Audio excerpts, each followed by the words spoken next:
We really got 9 hockey segments tonight? 3 shootouts, 2 penalty shots, Stephane Courier. Jerome will be happy. Who's Jerome?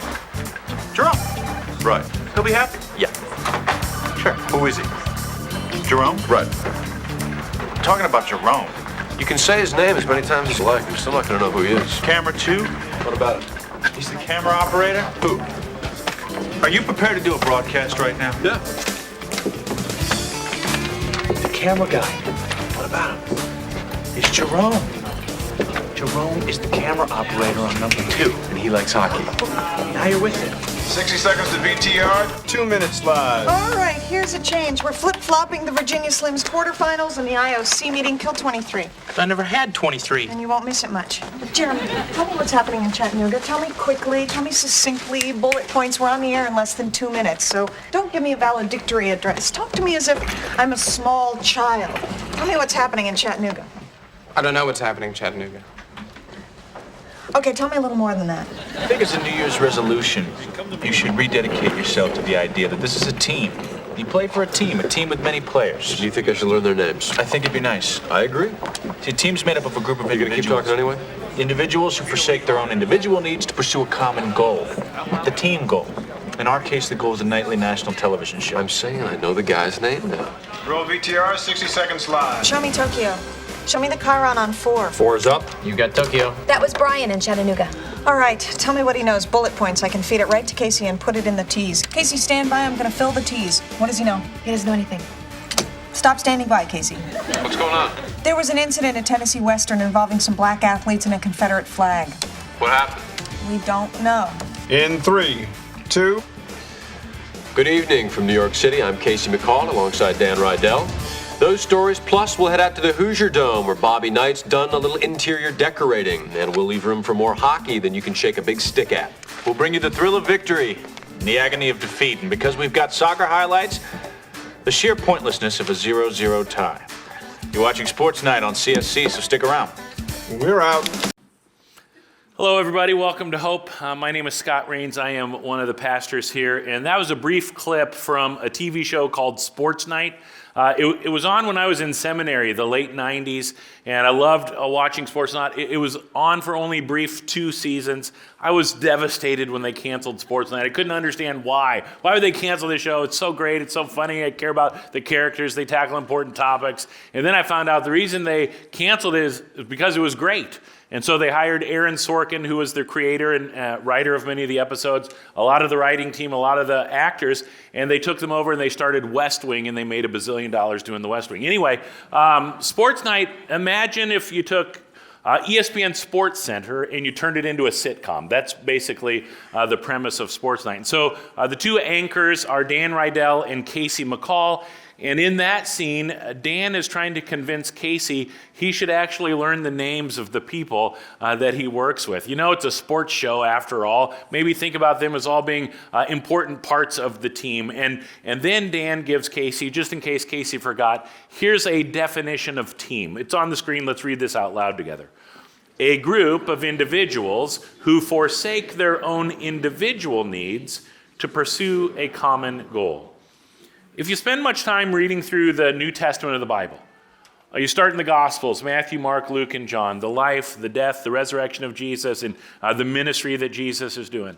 And then you get into the book of Acts, which is what our Bible reading is from today, and it's the birth of the church and the way the church is growing and expanding as the followers of Jesus take his mission and they start to spread it all around the Roman Empire and ultimately all around the world.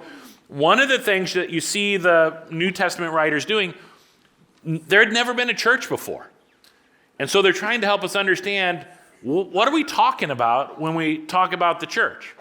And so the New Testament writers give us all kinds of imagery and pictures and metaphors to help us understand what is it that we're really talking about when we talk about the church. So sometimes they'll say the church is like the bride and Jesus is the groom, or the church is a building and Jesus is the chief cornerstone. The church is a flock of sheep and Jesus is the good shepherd. The church is a body made up of many parts, and all those body parts together, they make up the body of Christ.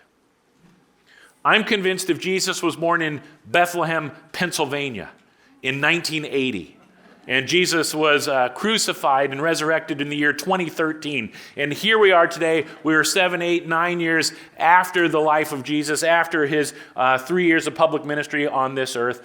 I'm convinced one of the metaphors, pictures, images that the biblical writers would be using to help us in our day understand what are we talking about when we talk about the church. They'd use this imagery of a team. A group of individuals who forsake their own individual needs to pursue a common goal. This is a team.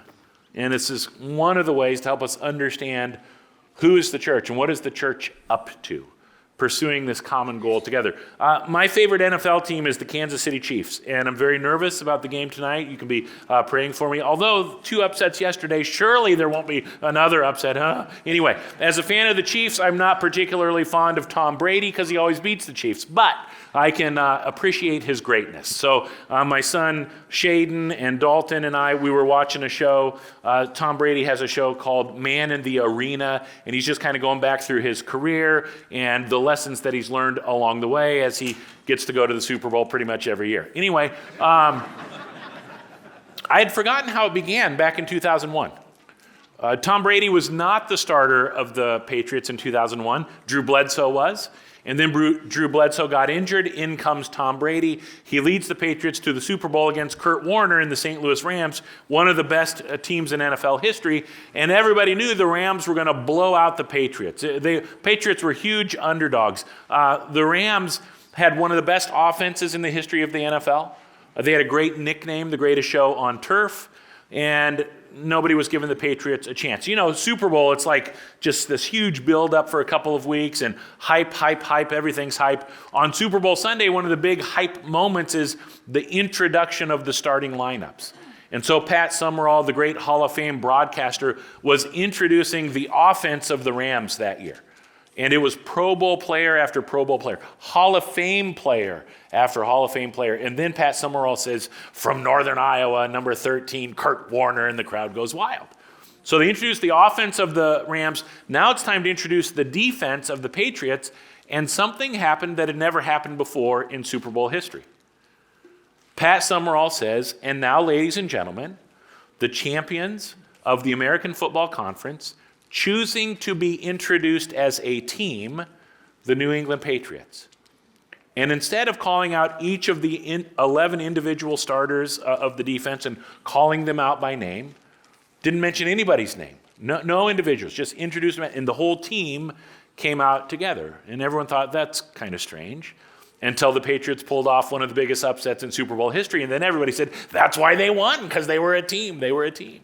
Everybody was in agreement that when you looked at the rosters, the Rams roster was filled with more individual talent than the Patriots that year. But the Patriots played like a team, and one of these things that happens when you do this, the whole became greater than the sum of the parts. The whole became greater than the sum of the parts. It was a team, a group of individuals who forsake their own individual needs to pursue a common goal. This is a pretty good description of the church too, isn't it? A group of individuals who are pursuing a common goal together as a team. And every once in a while, it's important for us to just kind of remind ourselves, this is who we are, this is what God is asking us to do, this is who God is asking us to be, and this pursuit of the common goal, it kind of gets summarized in the mission and vision that we have here at Hope. We'll put it up on the screen, and we'll start with the mission. Read this out loud with me. Reach out to the world around us and share the everlasting love of Jesus Christ. This has been the mission of Hope from the beginning. It's never changed. I don't think it ever will change. Because we see people around us, in our neighborhoods, in our families, places where we work, the schools that we attend, we see people around us all the time who do not know God's love for them, who've never experienced the power of grace in their life and the life that can come because of that. And so our job, our mission is, because we've experienced that in our life, we want to share that with the world around us. We don't do it perfectly, and so we have a vision, and the vision is to kind of say, as we keep doing this mission, here's who we hope God transforms us into, and here's the kinds of things that we hope to see happening in the world as we carry out our mission. So here's the vision. Read this with me. Powered by the Spirit to bring Christ to all cultures, revive the world with God's love, and make heaven more crowded. Every once in a while, we just need to get back to the fundamentals and remind ourselves that church is a team sport. And over and over again, God is reminding us, we've got a mission, we've got a vision, let's pursue this common goal together. The first church that I pastored was a little church just outside of Davenport, Iowa. And I started there in 2001. It was a small enough church, I was the only staff person there. And it was a great learning experience for me. The people there were great. They taught me a lot. They helped us do a lot of really good things. But as the only staff person, it didn't take very long before I kind of got lonely in ministry. And so about 5 years later, when it seemed like it was time, God was saying, my time there is up, it's time to be going somewhere else. One of the things I was praying for is that I would end up at a church where I was not so lonely. I would have coworkers, I would have colleagues. I ended up at Hope, and back in when I got here, we didn't have like office area. We didn't have anything in Ankeny. My office was in West Des Moines. So even though I was the only staff member at Hope Ankeny, I had a lot of coworkers and colleagues from the West Des Moines campus. And they taught me a lot. It was so great and fantastic. My first job in ministry was way back in 1995. I was director of youth ministry at a church called Central Presbyterian Church, 39th and Grand. And I was 23 years old. My job was to be in charge of the middle school and high school students and ministry to their families. We had about 25 middle school students, and so I had recruited 3 or 4 people to help me out with that. And early on, it was just a couple of months into my career in ministry that I had kind of a make or break moment in my vocational calling. It was a come to Jesus moment. It was a Wednesday night, and that was when the middle schoolers came for their weekly programming. But that particular Wednesday night, none of my volunteers showed up. It was just me and 25, 6th, 7th, and 8th grade boys and girls. And it was like the scariest 90 minutes of my life. Like, am I going to lose one of these? And what if somebody gets hurt? And thankfully, by the grace of God, we made it through. And when the last middle school student got into the car to drive home, I went back to the youth room and I collapsed on the floor, and I just kind of thought, I'm not sure ministry is for me. And I whined and I pouted for several minutes. And then I have this very vivid memory of this thought filling my mind. This will never happen again. This will never happen again. Instead of quitting ministry, for me, it became kind of the defining moment for me, and I became convinced the only way to do ministry is as a team. The only way to do ministry is as a team. And here at Hope, we've got some language for this. We're better together. You'll hear us say that quite a bit. And in fact, let's say it together right now. We're better together. Turn to somebody close to you and just remind them of that. We're better together. This church is better because you are here. We need you here. You belong. There's a place for you here. There's a role for you to play here. This idea of doing church as a team, we're better together, Jesus models this for us over and over.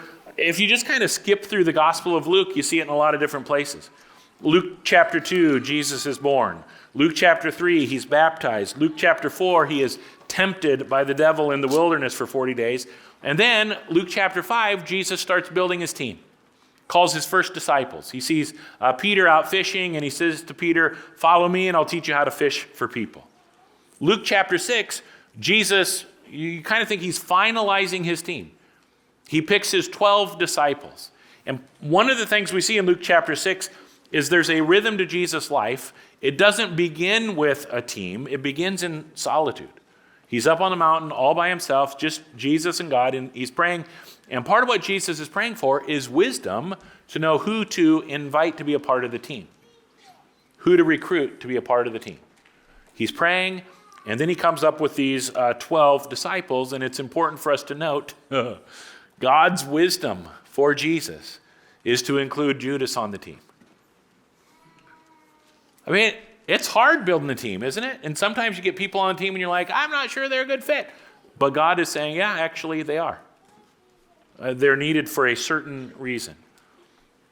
And then the other thing that we see in the rhythm of Jesus' life, it moves from solitude to community, but it never just stops with community. Like, community is never the end goal. It's an important part of the rhythm, but it's never community just for community's sake. It's always community for the sake of service.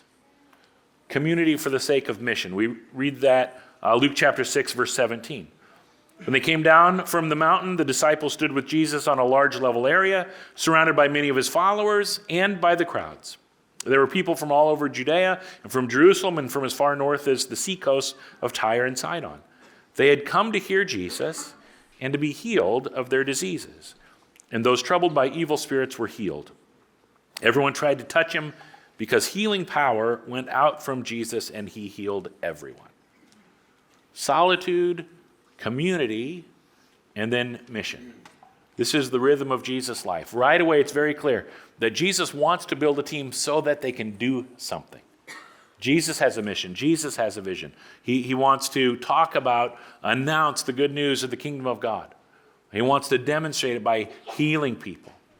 And then he sends his disciples out. And it's pretty clear, really quickly, Jesus starts adding to the team. I keep skipping through Luke. You get to Luke chapter 8. It begins this way. Soon afterward, Jesus began a tour of the nearby towns and villages, preaching and announcing the good news of the kingdom of God. He took his 12 disciples with him, along with some women who had been cured of evil spirits and diseases. Among them were Mary Magdalene, from whom he had cast out 7 demons, Joanna, the wife of Chuza, Herod's business manager, Susanna, and many others who were contributing from their own resources to support Jesus and his disciples. That's pretty cool, isn't it? Do you know that was in the Bible? Like Jesus' ministry was primarily supported financially by women. How cool is that? And it's not like they just wrote checks and then sent it off hoping the checks would get to Jesus and, the boys wherever they are. No, Luke tells us these women traveled with Jesus and the 12 disciples. They were an integral part of the team from the very beginning. Keep going in Luke chapter 9. Jesus sends out the 12 disciples and he has them do his mission and vision stuff, announce the good news of the kingdom, heal people. And then you get to Luke chapter 10 and now all of a sudden we're talking about 72 disciples. Not 12, but 72. And Jesus sends them out and Jesus gives them all kinds of instructions as he sends them out. I want us to read together part of what Jesus says to them. Luke chapter 2, verse 10. It's on Luke chapter 10, verse 2. It's on the screen. Let's read this out loud together. The harvest is great, but the workers are few. So pray to the Lord, who is in charge of the harvest. Ask him to send more workers into his fields. Again, over and over, you see Jesus modeling the idea. The only way to do ministry is together. The only way to do ministry is as part of a group. The only way to do ministry is as a team. How big of a team? Is 12 guys enough? No, absolutely not. Got to add some women to that group. How about 72? Is that big enough? No, because the harvest is great and the workers are few. So pray, Jesus says. Pray and ask God to help you build the team, to send more workers into the field. You stop and think about it. If there was ever anyone who could have done it all by himself, if there was anyone who was ever talented enough, gifted enough, skilled enough, capable enough, just do the job all by himself, it would have been Jesus, the Messiah, the Son of God. And yet Jesus does not do that. You ever heard the phrase Messiah complex? We look around at people today and we say, oh, that person's got a Messiah complex. They're so full of themselves. They think they're so great. They've experienced a little success. Now they think it's all about them. It's all about them. That's like the opposite of a Messiah complex, right? The actual Messiah does not do that. Casey McCall, in that episode of Sports Night, has a bit of a Messiah complex. He's a little too focused on himself. He's so focused on himself, he doesn't know Jerome is the camera operator on camera 2 who loves hockey. He's so focused on himself that when he gets sent to do a little promo work for his show Sports Night on The View, he just focuses in on himself. He is charming and witty, and the ladies on The View, they're fascinated by his wardrobe. They're complimenting on him on the ties that he wears on the show, and he just takes it all in like it's, I'm just that great. He goes back. He leaves his appearance on The View, goes back to his office, turns on his VCR and watches a recording of himself on The View. And he's enjoying it just a little too much when he gets a knock on the door. Take a look. Listen up, ladies. You're single, right? Yes, I'm recently divorced. Well, I think you should know that a man who knows how to dress himself is a very sexy thing. Which is why so many of us are drawn to carrot tops. You are bad. All right, if you're a sports fan or... Excuse me, Mr. McCall. Yeah. I'm sorry, is this a bad time? For what? I'd like to ask you a question, but if you're preparing the show, if this is a bad time, I can come What's back. your question? What's my name? What's your name? Yes. What are we doing right now? If this is a bad time, I can just come. I'm sorry, I'm not very good at remembering names. Who was the number 2 man on the Boston Red Sox staff in 1977? It was Ferguson Jenkins. My name is Monica. I'm the assistant wardrobe supervisor for Sports Night as well as 2 other shows here at CSC.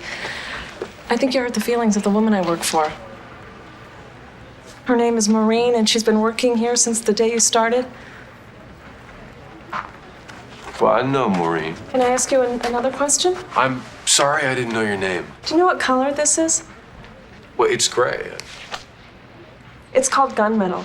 Gray has more ivory in it, gunmetal has more blue. Can you tell me which of these shirts you should wear it with? I don't know. No, you don't.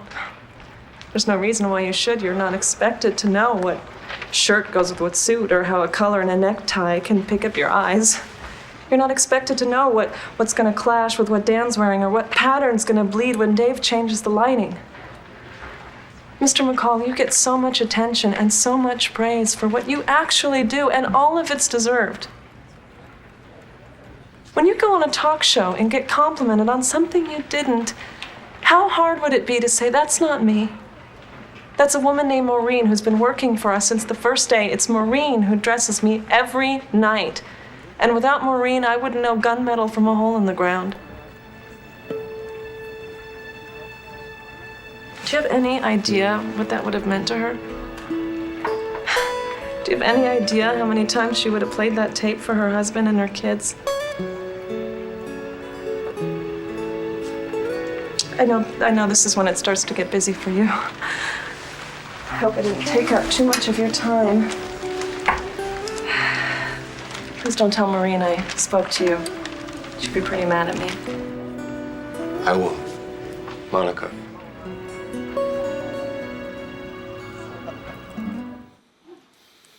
So it's probably time I tell you who picks out my sweater vest for me.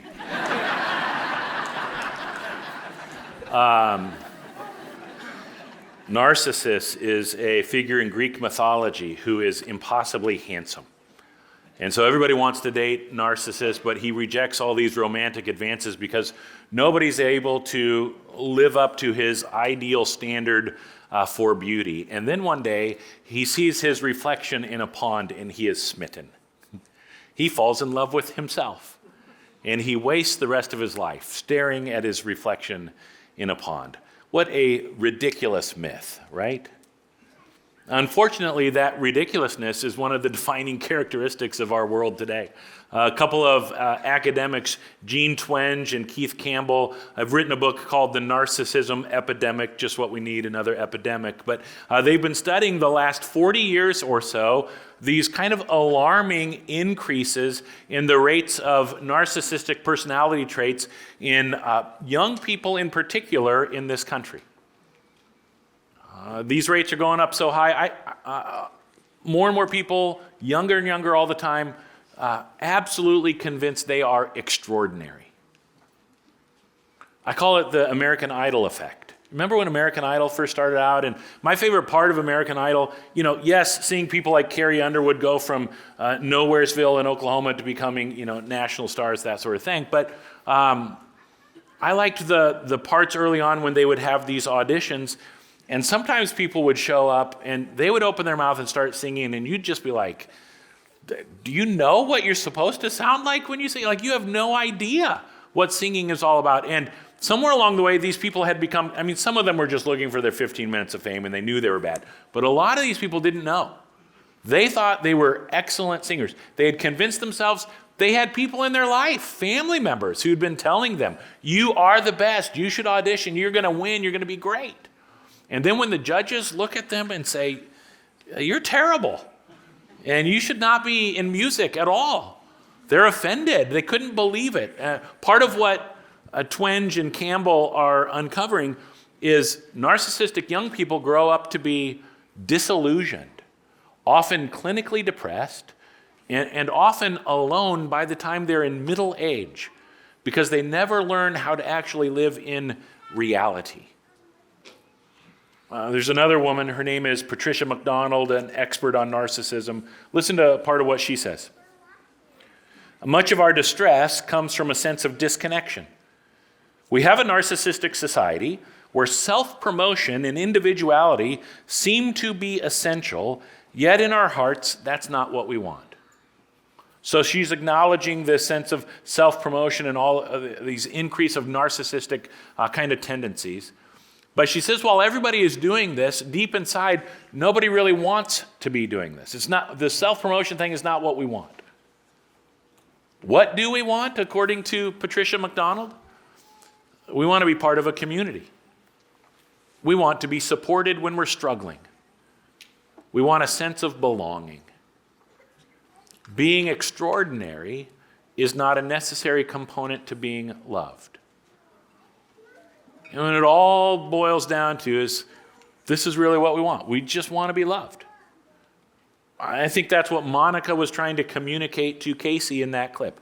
Do you know how loved Maureen would have felt if you had just acknowledged her on The View? This last line probably should haunt us a little bit, living in a place like Ankeny. Being extraordinary is not a necessary component to being loved. I'm guessing if I asked you, do you believe this is true, we would all say, yes, of course that's true. You don't have to be extraordinary to be loved. And yet. Doesn't it seem like the way we shape our lives, the way we live our lives, the way we order our lives, there's a part of us that maybe actually believes the opposite. If I'm going to be loved, I better be extraordinary at something. We may not intend to communicate this message. Parents, we may not intend to communicate this message to our kids. But there are a lot of people in this community, a lot of young people in this community, who are picking up this message. I have to be extraordinary at something in order to be loved. They hear it at home, they hear it at school as it relates to academics. They hear it on the sports teams they're a part of, from coaches, from family members in the stands. They hear it on all of these different groups that they are a part of.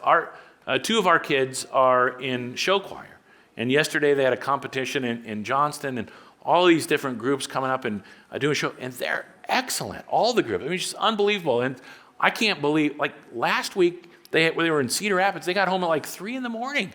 All day is show choir, they work so hard. So I just want to be clear, there's nothing wrong with working hard. There's nothing wrong with trying to become good or great at something. But it becomes problematic if we ever get past that tipping point where the reason we're working and striving and we want to achieve and we want to succeed is because we are convinced that's the only way we could be loved. So we've been talking a lot about love the last couple of weeks, sprinkling a little muchness everywhere we go a couple of weeks ago. And then last week we talked about how do we create this ecosystem of others-focused, self-giving love. Part of the mission and vision of the church is to help people understand love in a way that we don't understand in any other area of life. That God loves you, and there's nothing you can do to get God to love you more. There's nothing you can do to make God love you less. You don't have to become some expert performer at religion to get God to love you.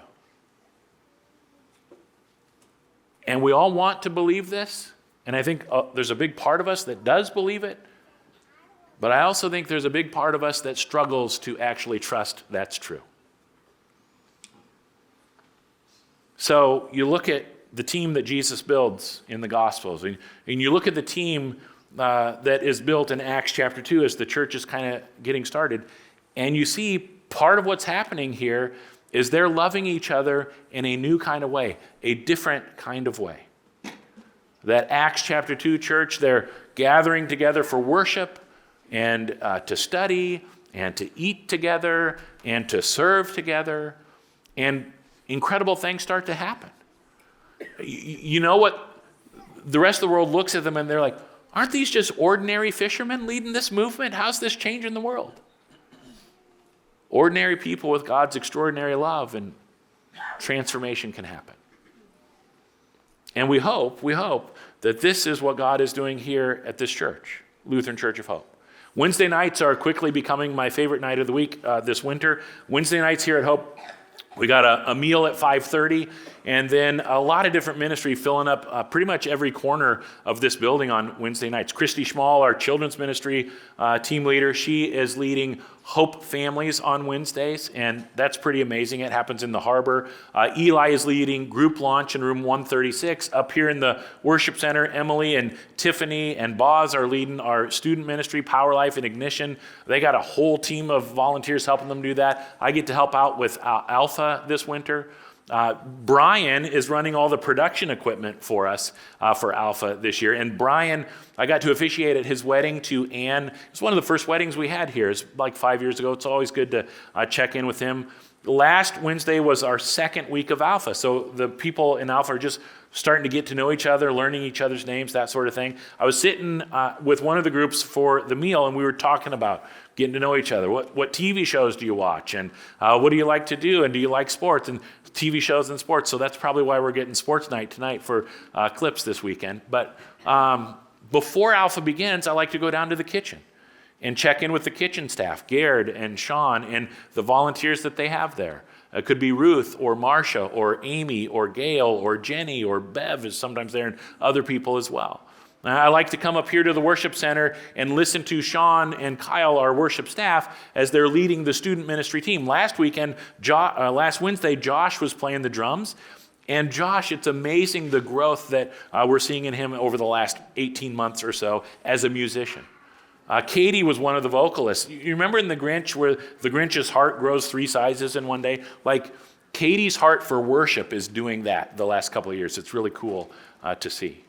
I got to talk to Ellie, who is a college student, and she comes from college to Hope on Wednesday nights to lead a small group of Ignition girls, high school girls. I got to talk to Jeff, who does the same thing for Ignition boys. I got to talk to Gabe and Jay, who are on staff with our facilities team, helping keep this place clean, and had a great conversation with them, sort of. I mean, Gabe loves the Cincinnati Bengals, and so he's been teasing me for over a month now that the Bengals are going to go to the Super Bowl and not the Chiefs. And I mean, isn't that rude? So be praying for Gabe. Anyway, all kinds of people doing all kinds of things to help us carry out the mission and vision of this place. And that's just Wednesday nights. On Tuesdays, all day long, we got cupboard volunteers coming in and doing a couple hour shifts. We got people leading small groups and book studies. We've got a meal on Tuesday night also. You can come to that. It's open to anyone, and it's a perfect lead-in to celebrate recovery. Research continues to bear this out, and I see it on a weekly basis around here. Research tells us when people come to church for the first time, they make up their mind about, am I going to come back to this church, long before they ever hear a sermon. They come into the church and they're wondering, is anyone even going to notice I'm here? Is anyone going to smile at me? Anyone going to introduce themselves and learn my name? Do I see anyone here who looks like me? And these are the kinds of things that help people make that decision. Am I going to come back to this place or not? Is this a place for me? Is this a place where I'm welcome and where I belong, where I can be part of the team?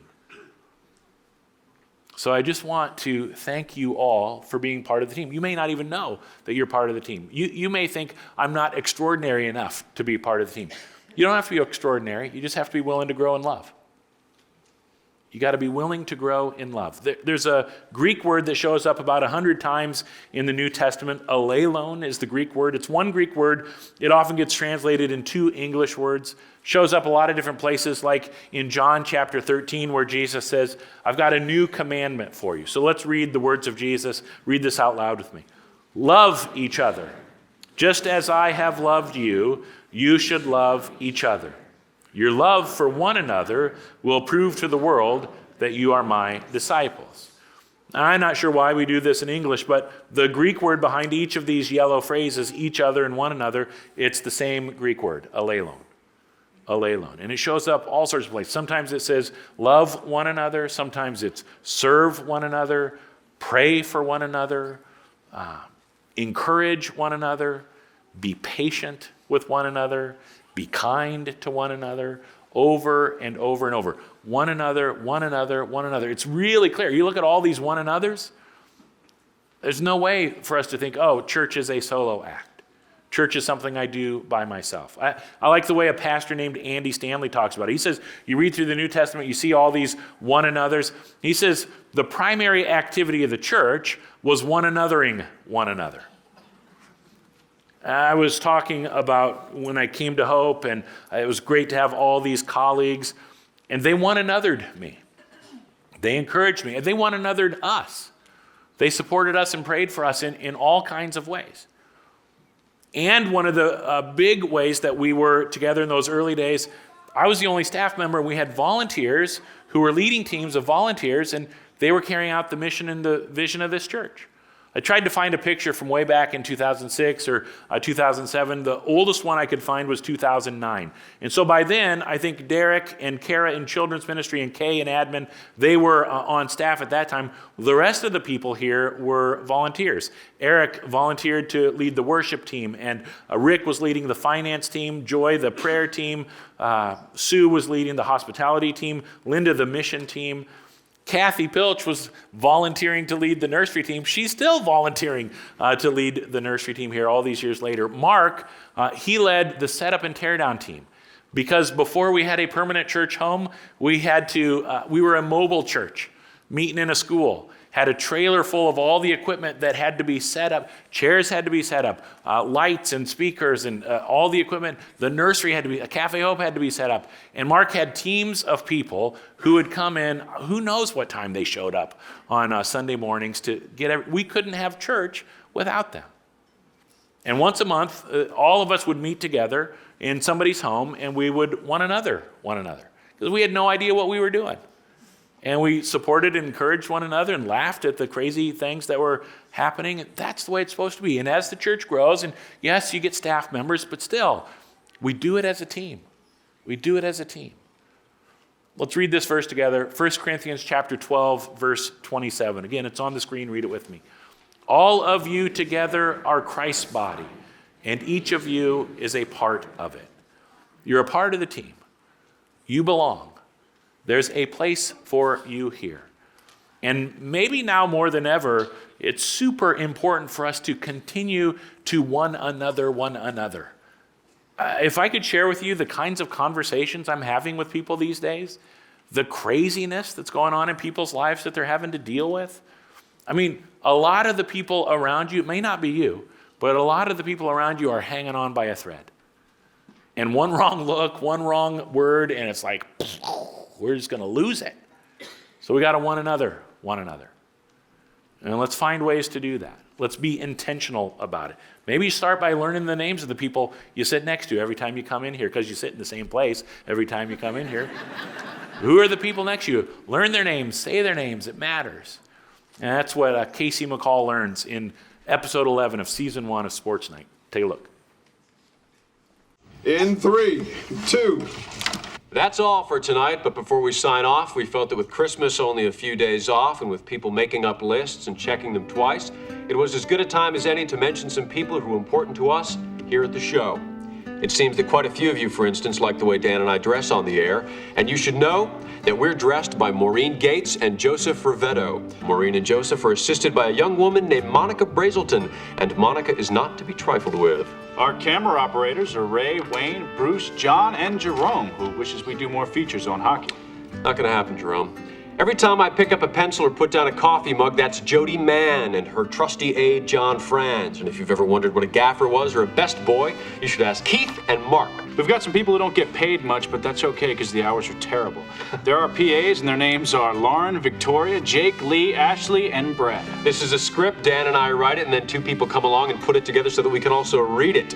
Their names are Joan and Chris, and they, us, and everyone else here are pretty much at the mercy of the script supervisor, Carol McKechnie, who's got a little thing for me, and I think it's time she admits it. Kerry McIntyre, Nicole Burke. Sean Hanlon, Jeff Wee. Mark Johnson, Cajun.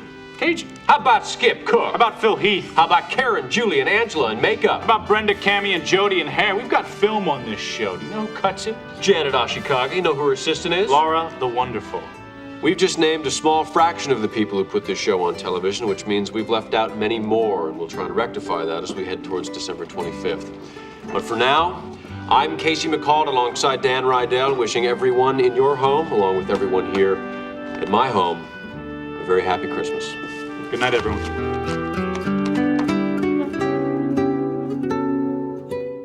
Let's stand together. And as we get ready to sing the last song, let's think of that vision statement that we have. Powered by the Spirit to bring Christ to all cultures, revive the world with God's love, and make heaven more crowded. Revival. We'd all love to see that. And what we believe here is that revival comes as we lean into love a little bit more. So we're going to sing this song. We're going to experience God's love in our hearts, in our lives, and we're going to think about how do we reach out to the world around us? How do we revive the world around us with that same love?